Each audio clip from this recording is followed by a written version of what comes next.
Hello friends, back to my channel Raju Mithu ব্লগে স্বাগত জানিয়ে তোমাদের কাছে নতুন একটা ভিডিও নিয়ে আমি এসেছি।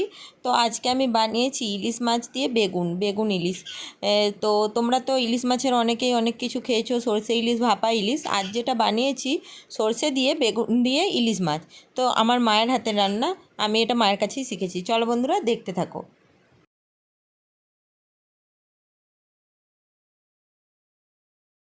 ইলিশ মাছগুলোকে ভালো করে কেটে নিয়ে ধুয়ে আমি নুন হলুদ মাখিয়ে নিয়ে তেল দিয়ে ভেজে নিচ্ছি। ইলিশ মাছগুলো খুব বেশি ভাজবো না, ইলিশ মাছ বেশি ভাজতে নেই, হালকা একটু ভেজে নিয়ে আমি এগুলোকে রান্না করব। অনেকে না ভেজে কাঁচা মাছগুলোও যখন ওই ফুটবে বেগুন তখন দিয়ে দেয়, কিন্তু আমি এগুলোকে ভেজে নিয়েছি। খুব বেশি ভাজি না, হালকা করে একটু ভেজে নিয়েছি। তো মাছগুলোকে হালকা করে আমি ভেজে নিচ্ছি, ভেজে নিয়ে তুলে নেব।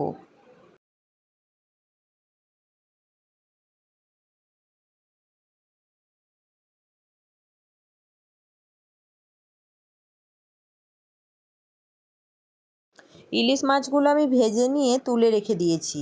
আর দেখো, ইলিশ মাছের যে তেলটা বেরোয় ওই তেলটাই এটার মধ্যে রয়ে গেছে। সেই তেলটাতেই আমি আজকে রান্নাটা করব। ওই তেলের মধ্যে 5টা কাঁচা লঙ্কাকে আমি ফালি করে নিয়ে দিয়ে দিয়েছি। কাঁচা লঙ্কাগুলো একটু নাড়াচাড়া করে নিয়ে এর মধ্যে দিয়ে দেব একটু নুন আর একটু হলুদের গুঁড়ো আর নুনটা দিয়ে একটু নেড়ে নিয়ে এর মধ্যে আমি জল দিয়ে দেবো।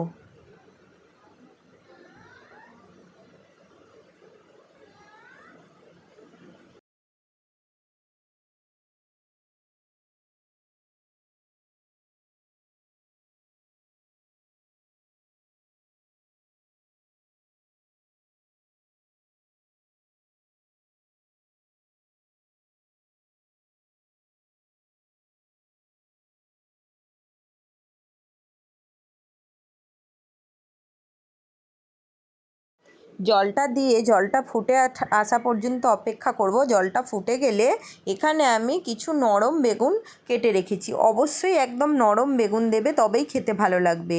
আমি বেশ কিছুটা পরিমাণে বেগুন দিলাম, তোমরা চাইলে অল্প করে দিতে পারো। আমার এই মাছের ঝোলের বেগুন কিন্তু খেতে খুবই ভালো লাগে, তাই একটু বেশি করে বেগুন দিলাম। তো এখানে জলটা ফুটে যাওয়ার পর আমি বেগুনগুলো দিয়ে দিলাম, দিয়ে একটু ঢাকা চাপা দিয়ে দিলাম। কিছুক্ষণ পর ঢাকা চাপাটা খুলে দেখব আমার বেগুনগুলো সেদ্ধ হয়েছে নাকি। দেখো, বেগুনগুলোর কালার চেঞ্জ হয়ে গেছে, হালকা বেগুনগুলো সেদ্ধ হয়ে গেছে।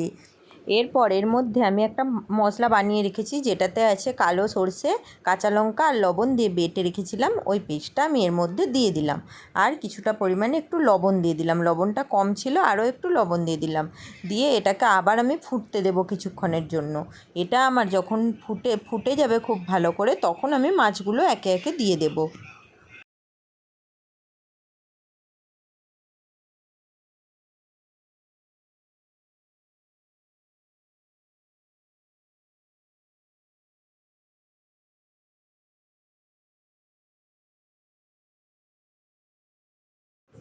দেখো, খুব ভালো করে ওটা ফুটে গেছে। আমি এবারে ঢাকনাটা খুলে আমি মাছগুলো এক এক করে দিয়ে দেব। বন্ধুরা, ভিডিওটা চলাকালীন তোমাদের কাছে আমার একটাই অনুরোধ, ভিডিওটা ভালো লাগলে অবশ্যই করে লাইক, কমেন্ট অ্যান্ড শেয়ার করো। আর অবশ্যই করে যারা আমার চ্যানেলে নতুন তারা অবশ্যই চ্যানেলটা সাবস্ক্রাইব করে পাশে থাকা বেল বাটনটি বাজিয়ে দিও, যাতে আমার ভিডিও তোমরা সবার আগে দেখতে পাও। তো দেখো, কথা বলতে বলতে এদিকে ঝোলটা ফুটে গেছে। এরপর এইখানে ভেজে রাখা মাছগুলো এক এক করে দিয়ে দেব।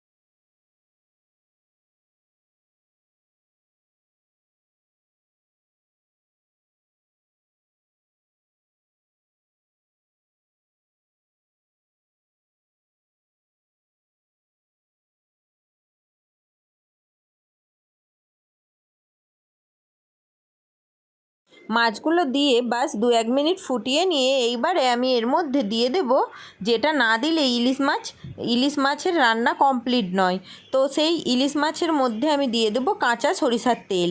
এই রান্নাটাই অবশ্যই করে ওপর থেকে কাঁচা সরিষার তেল ছড়িয়ে দেবে, তবেই এর স্বাদ গন্ধ দ্বিগুণ বেড়ে যাবে। তো এটার মধ্যে আমি সরিষার তেলটা ছড়িয়ে দিলাম।